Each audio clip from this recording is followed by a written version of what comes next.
রে শান্ত, সকাল করায় সন্ধ্যা হইতেছে, তুই অনয়ান্য হইয়া রইছস। তোর মতন আইলছে মানুষ আমি আমার বাপ জীবনে দেখছি না। তুই জীবনে কি করতারবি? তোরা বুঝতি না, আমি শুয়ে শুয়ে বড় কিছুর প্ল্যান করতেছি। বড় লোক হইতে গেলে শরীর খাড়ায় না, মাথার বুদ্ধি যথেষ্ট। তোরা খালি চায় চায় দেখবি আমি শুয়ে শুয়ে কেমনে সফলতার দিকে আগাই। শুয়ে শুয়া খালি সফল হওয়ার স্বপ্নই দেখতারবি, বাস্তবে এগুলো সম্ভব না। জীবন যতটা সহজ মনে করস অতটা সহজ না। শুয়ে শুয়ে কেড়ে সফলতার মুখ দেখতে পারতাম না।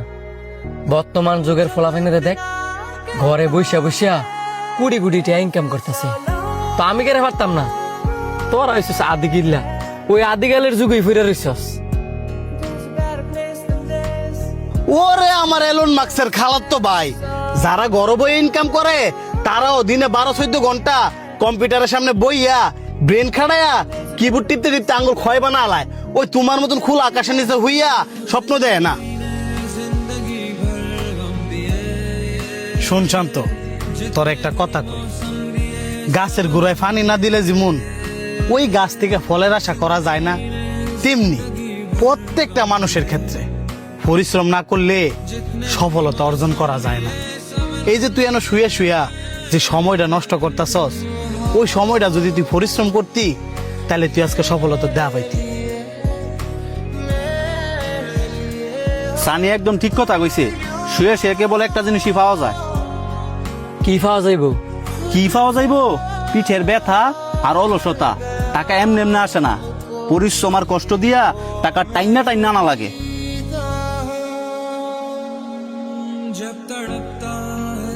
আমি এতদিন ভাবতাম শুয়ে শুয়ে প্ল্যান করলে একদিন হয়তো বা বড় কিছু হইতে পারবো,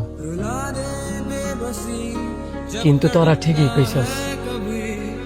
আমি শুয়ে শুয়ে প্ল্যান করলে ফিট ব্যথা আর অলসতা ছাড়া পৃথিবীর কোনো কিছু অর্জন করতে পারতাম না।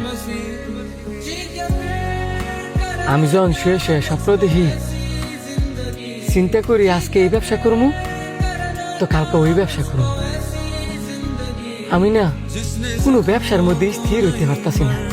স্থির করতে পারবি কেমনে? কারণ শুয়ে শুয়ে স্বপ্ন দেখা যায় ঠিকই, এটারে বাস্তবায়ন করতে হইলে বিছানা থেকে উঠা দাঁড়াইতে হয়।